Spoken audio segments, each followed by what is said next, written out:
Dando continuidade à nossa palestra, né, o tema atuação do perito assistente técnico e do detetive profissional na esfera penal ou criminal, nós vamos conhecer, né, para quem ainda não teve o contato com essas duas áreas, com a perícia e com a investigação privada, e que também quem teve e vai se aprofundar sobre esse tema ou tirar algumas dúvidas, nós vamos conhecer sobre esses dois personagens, essas duas figuras, uma da atividade pericial e outra que atua na investigação privada. A amplitude de cada personagem, um da perícia, como eu disse, e outro da investigação privada. Só que eu sempre digo, e vou sempre manter esse meu posicionamento, de que a perícia e a investigação privada são conectas, são áreas que possuem conexão constante com o direito. Isso por quê? Porque o perito, ele no momento, o perito assistente técnico, quando ele está elaborando um parecer técnico, quando ele está realizando diligências periciais, ele tem uma constante comunicação com o direito. O detetive profissional, quando ele está verificando se uma prova é lícita ou ilícita, se o indício pode ser coletado ou não pode ser coletado, constantemente ele está se relacionando com o direito. E uma vez que o direito chama, entre aspas, esses dois personagens para auxiliar o advogado, o magistrado, no caso do perito assistente técnico, não o magistrado, e sim o perito judicial, ou perito criminal, ou perito criminal militar, mas o nosso foco aqui é o perito assistente técnico e o detetive profissional. Mas quando o direito chama esses dois personagens, mais uma vez está demonstrada a conexão entre essas três ciências, entre essas três atividades, entre esses três personagens do universo jurídico, pericial e investigativo privado. Então, com relação, vou dividir em duas etapas. Primeiro, o perito assistente técnico e depois o detetive profissional. Com relação ao assistente técnico na esfera criminal, ele é o perito, porque o assistente técnico também é perito, embora a legislação fale assistente técnico, mas ele também é perito, então por isso também é chamado de perito assistente técnico, ou popularmente chamado de perito particular. Então, ele é o detentor de conhecimentos periciais e ele é contratado, tanto pode ser contratado pelo acusado, através do seu advogado, ou a família contrata o assistente técnico, a vítima pode contratar o assistente técnico, ou o Ministério Público, né, em processos criminais, ele também pode indicar os seus assistentes técnicos que ele tem, que o Ministério Público possui, normalmente possui departamentos ou cadastros de assistentes técnicos, para que possa realizar assistência técnica nas demandas criminais do MP. Então, o nosso foco aqui é a esfera penal.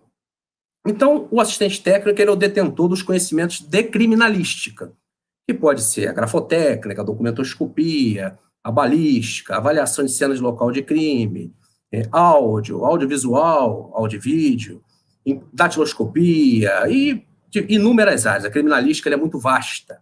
E, além da criminalística, existem áreas que elas se comunicam com a criminalística no momento de um processo criminal.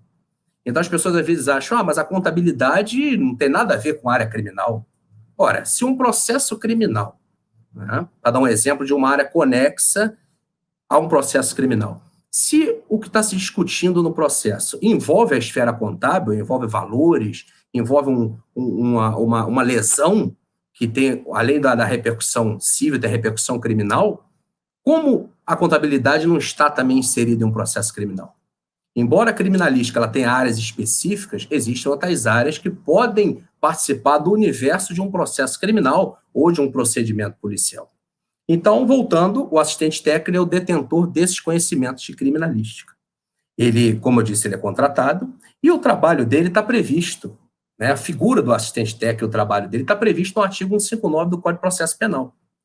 Claro que o artigo 159 do CPP, devido ao Código de Processo Penal ser de 1941, ter sofrido algumas modificações ao longo do tempo, mas ainda falta muito. Se comparar o artigo 159 do Código de Processo Penal com o artigo 473, parágrafo 3º do CPC de 2015, nós vamos ver aí a diferença de prerrogativa entre o assistente técnico na esfera criminal e o assistente técnico na esfera civil. E até na aplicação em relação à esfera trabalhista, que a perícia se aplica ao CPC, na esfera trabalhista, também o artigo 473, parágrafo 3º. Então, existe a necessidade imperiosa de alteração o artigo 159 precisa ser modificado. O artigo 158, que fala da cadeia de custódia, foi muito importante essa inserção, né, no Código de Processo Penal. Então, o artigo 158, ele está bem delimitado, ele demonstra sobre a cadeia de custódia, que é o histórico das evidências, tudo aquilo que a perícia criminal tem que fazer para não haver a violação da cadeia de custódia. Mas o artigo 159, ele ainda está carente, principalmente no que se diz respeito às prerrogativas dos assistentes técnicos. O que acontece? O assistente técnico ele não atua somente quando o processo criminal está judicializado. O assistente técnico ele também é contratado inúmeras vezes quando o processo está na fase do inquérito policial, junto às polícias civis ou à Polícia Federal, ou junto às polícias judiciárias militares. Então, pode ser juntado o parecer técnico, claro, um direito de petição, um direito de produzir elementos de convicção para a autoridade policial. Mas, por exemplo, se o assistente técnico tiver que acompanhar o seu cliente, que é vamos dizer, um indiciado, a vítima, em um instituto de criminalística, ele pode encontrar alguma barreira. Não que esteja havendo algum tipo de perseguição, entre aspas, de um instituto de criminalística contra o assistente técnico, alguma barreira pessoal, não. É porque é ausência de previsão legal. Então, o assistente técnico tem que ficar dependendo de uma autorização do diretor do instituto, de uma autorização do delegado de polícia, para que possa acompanhar o seu cliente, por exemplo, numa coleta de padrões de grafismo, padrões de gráficos na esfera da perícia grafotécnica, ou na coleta de padrões de voz, e daí por diante. A não ser que requeira ao juízo competente, ao juízo criminal competente, uma ordem judicial para que possa fazer esse acompanhamento. Então, o juiz das garantias, né, com o pacote anticrime, está suspenso, né, eliminarmente, então vamos ver se o plenário do Supremo Tribunal vai deliberar favorável a que entre em vigor. Para a figura do assistente técnico, é muito importante, porque prevê indicação do assistente técnico já na esfera policial, durante o inquérito policial. Isso vai ser, a economia processual vai ser imensa, com relação a ainda ter que requerer uma ordem judicial para que o assistente técnico possa acompanhar, possa ter acesso, decisões que estão sendo, que eu venho acompanhando, têm sendo favoráveis, inclusive eu como profissional, como assistente técnico, já vivenciando isso. Então, nós temos aí, como eu expliquei, a atuação em fase policial e a fase judicial. Volto a falar sobre a questão do artigo 159. O artigo 159, ele fala que o assistente técnico vai ter acesso ao material que foi examinado ou analisado pelos peritos oficiais, após a realização dos exames ou das análises por eles, na presença de perito oficial. Então, essa alteração é muito importante que haja com relação aos assistentes técnicos. A prerrogativa tem que ser equiparada como existe no artigo 473, parágrafo 3º do Código de Processo Civil, porque todos são peritos. Independente se um é concursado, se no caso da perícia judicial, né, que não é o nosso caso aqui de perícia do processo civil, mas só como exemplo, se o perito é nomeado ou se o perito é contratado. Né? Todos possuem o conhecimento pericial e todos têm um compromisso com a verdade científica. Embora eu respeite alguns entendimentos em contrário, né, os entendimentos em contrário, mas o assistente técnico tem sim um compromisso com a verdade científica.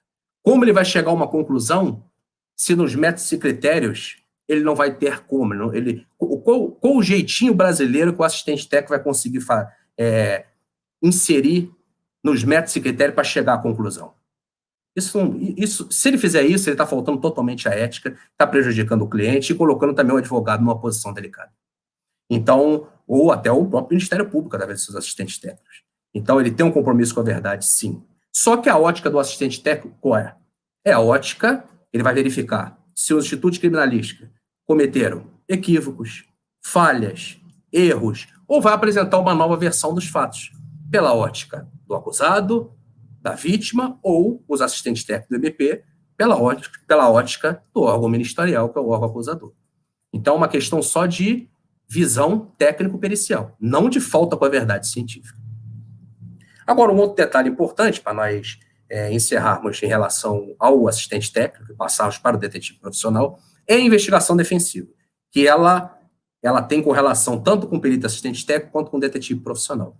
O trabalho do perito assistente técnico na investigação defensiva, ou seja, colaborando com o advogado, é de suma importância, porque com o provimento 188 de 2018 do Conselho Federal da OAB, que regulou, né, dentro da atividade advocatícia, né, dos atos praticados pelos advogados com relação à investigação defensiva, do advogado poder diligenciar e investigar, ele precisa de colaboradores. E um deles é o perito assistente técnico. Para realizar diligências periciais, apresentar pareceres técnicos, isso foi muito importante e trouxe um outro campo de atuação para o assistente técnico e uma outra visão pericial. Então, passando agora, né, por causa do nosso tempo, para o detetive profissional, né, tem pessoas, às vezes, que perguntam, né, porque o desconhecimento está melhorando muito, cada vez mais, esse desconhecimento, mas o que se respeita. É uma profissão nova, né, porque teve uma lei de 2017. Né? Não é uma profissão nova. A lei 13.432 de 2017, ela não veio a criar a profissão de detetive particular, ou de detetive profissional, ou de investigador privado, são todas expressões sinônimas. O detetive profissional já existe desde a lei de 1957, lei 3.099 de 57. Essa foi a primeira lei da investigação privada no Brasil. Daí teve o reconhecimento pela classificação brasileira de ocupações, do Ministério do Trabalho e Emprego.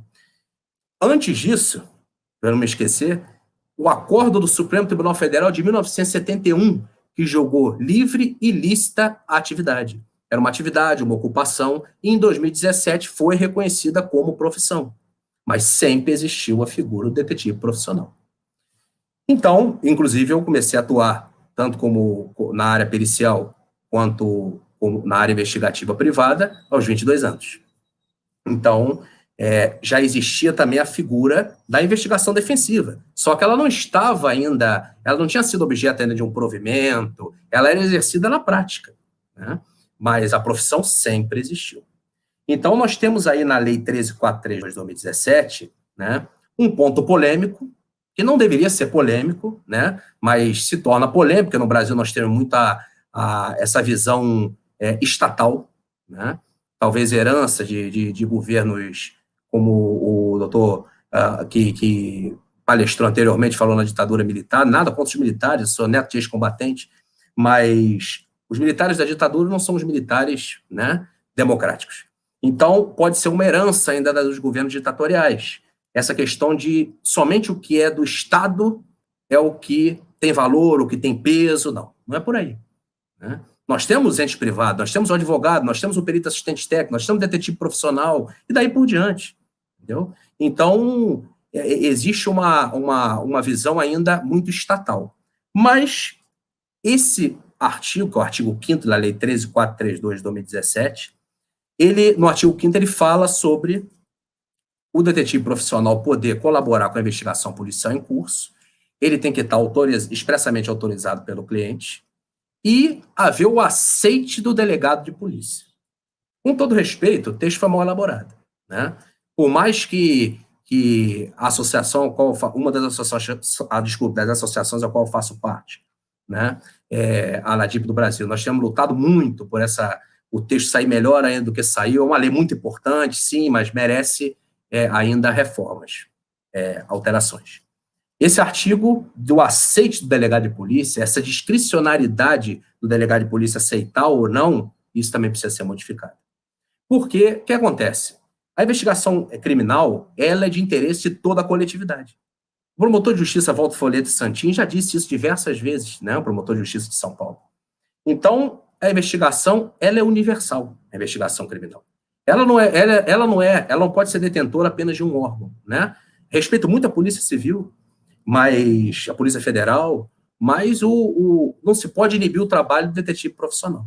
Essa questão do aceite, né? Isso além de ser discutível, né? Mas que está em vigor na lei.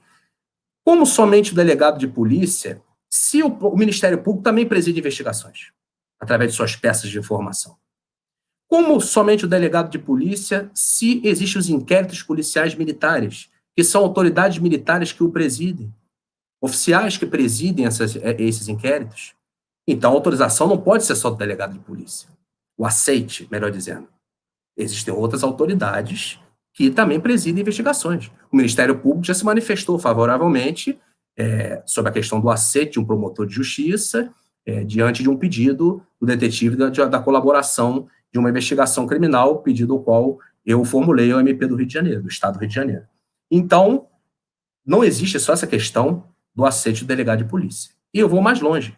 Se nós formos interpretando ainda mais a legislação toda em vigor, né, não se está criando nem fantasiando nada. Né? O detetive sempre pôde investigar sem usurpar a função pública, sem exceder os seus limites, sempre pôde investigar no âmbito criminal.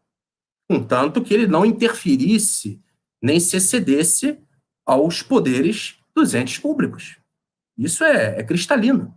Então, nós temos aí um outro exemplo também, né, da não necessidade do aceite do delegado de polícia para que o detetive profissional possa realizar, ser contratado para atuar em uma investigação criminal, de caráter criminal. Nós vamos para um exemplo que tem correlação com a própria, né, Polícia Civil. Então, seria o seguinte: as VPIs, verificação de procedência das informações. Uma VPI está suspensa. Ela está suspensa aguardando que a autoridade policial tenha notícia de fatos novos para que possa ser dado continuidade a essa VPI ou então instaurado inquérito policial. Então, não existe empecilho nenhum. O detetive não precisa do aceite da autoridade policial, porque a investigação policial não está em curso. O nome já diz, suspensa. Ela está suspensa, aguardando que a autoridade tenha notícia de fatos novos para que possa ser dado prosseguimento. Então, é um dos aspectos que não se precisa de aceite da autoridade policial, com todo respeito. Além disso, nós temos casos que sequer há um indício que possa motivar um registro de ocorrência. Então, mais um exemplo onde não há necessidade de aceite da autoridade policial, porque não existe nem um registro de ocorrência realizada. A necessidade do trabalho do detetive profissional de coletar esses indícios para ensejar um registro de ocorrência que vai, sim, se tornar uma VPI ou um inquérito policial. Então, esse é um outro exemplo. Casos arquivados, que precisam ser desarquivados porque eles não possuem, precisam de fatos novos para serem desarquivados. Mais uma vez, o detetive pode atuar sem a necessidade do aceite do delegado de polícia. Ainda temos aí também o artigo 27 do Código de Processo Penal, que é de 1941, que diz bem claro: qualquer um do povo pode provocar a iniciativa do Ministério Público. Por que o detetive não pode provocar? Ele não é uma pessoa do povo, independente de ser um profissional? Então, não há uma incoerência com esse artigo 5º. Esse artigo 5º foi mal trabalhado. E o artigo 5º e o que o compõe. E, além disso, nós vamos pelo aspecto também da investigação defensiva. A investigação defensiva tem uns pontos também considerados polêmicos, com todo respeito, né? Tudo que é trazido no Brasil para o ente privado vira polêmica, né? Com meu profundo respeito. Eu acho que o Brasil não pode ficar na contramão de países desenvolvidos. O Brasil tem um potencial muito grande, né? As pessoas que têm a oportunidade de conhecer países em desenvolvimento, conhecer o sistema, não é só, eu digo, ir passear, eu digo conhecer como é que funciona o sistema jurídico, como é que funciona a perícia nesses países, como é que funciona a investigação privada. Vai se verificar o seguinte: o Brasil não tem um problema de detetives ruins, advogados ruins, peritos assistentes técnicos ruins. Não, pelo contrário. O nosso problema não é mão de obra. Nós podemos até faltar ainda tecnologia, que muitas vezes tem que importar, né? Mas a questão é a visão, né? A visão dos países desenvolvidos é justamente o contrário, né? Nem tudo é delegado ao poder público, nem tudo é jogado nas costas do poder público, né? E o poder público também não tem essa visão de que o ente privado é uma figura que muitas vezes incomoda. Então, isso é necessário mudar. Vem mudando, mas precisa melhorar mais ainda. Então, no tocante à investigação defensiva, como eu vinha dizendo, ela se estende tanto ao perito assistente técnico quanto ao detetive profissional. O detetive profissional estaria usurpando função pública? Não. Ele não está colaborando com a autoridade policial. Ele está colaborando com um advogado criminalista. É aí que está a grande diferença. Ele é um colaborador do advogado. Ele não é um colaborador da investigação policial em curso. Então, é bom deixar isso bem separado, bem distinto, bem delineado, porque eu já vi, né, manifestações de algumas autoridades policiais de que não, a investigação defensiva é inconstitucional. Não. Constitucional até que ponto? Né? Então, por que não existe, então, uma ação direta de constitucionalidade no Supremo Tribunal Federal até agora, se o provimento é de 2018? Né? Data máxima vênia, a inconstitucionalidade, pode existir algum ponto polêmico, como qualquer legislação, qualquer provimento, qualquer resolução existe. Nada é perfeito. Ninguém é perfeito. Né? Mas dizer que ela é totalmente inconstitucional, não. O advogado tem a prerrogativa de diligenciar. O detetive tem o direito a parte tem o direito de contratar a vítima, o acusado, ela tem o direito de contratar um detetive profissional, um perito assistente técnico, para que possa tanto colaborar, realizar um trabalho para ela, quanto o advogado, na investigação defensiva, possui os seus colaboradores que vão adicionar a qualidade das suas defesas técnicas. E não é só em relação ao acusado, como eu sempre digo, em relação à vítima também. E muitas vezes é a vítima que é a cliente do advogado, né? É a assistente de acusação que contrata um advogado para postular em juízo, né, a representando.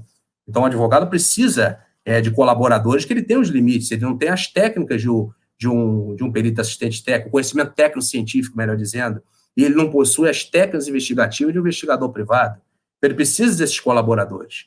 A qualidade de uma defesa técnica ou de uma peça até acusatória, né, o advogado representando o assistente de acusação, vai ser muito, de forma 99% melhor do que seria somente o advogado tentando diligenciar.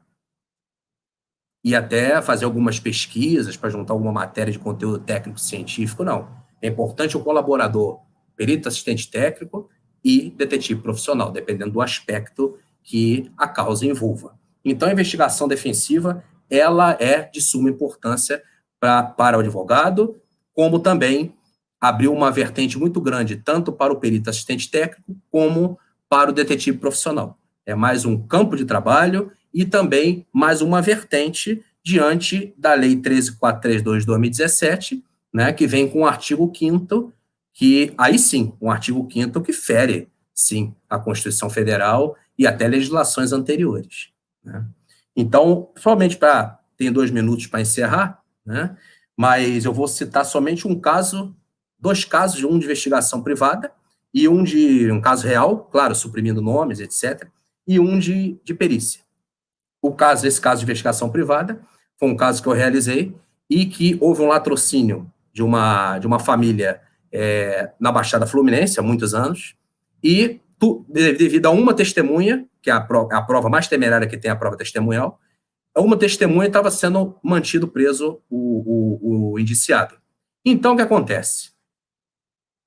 Devido a essa testemunha, suposta testemunha, ele estava sendo mantido no cárcere. Foi desenvolvido um trabalho de investigação privada, o processo ainda estava em fase de inquérito, e quando eu diligenciei, para resumir, eu verifiquei, falaram que ele pulou a janela da casa e desferiu golpes de facão e dizimou essa família.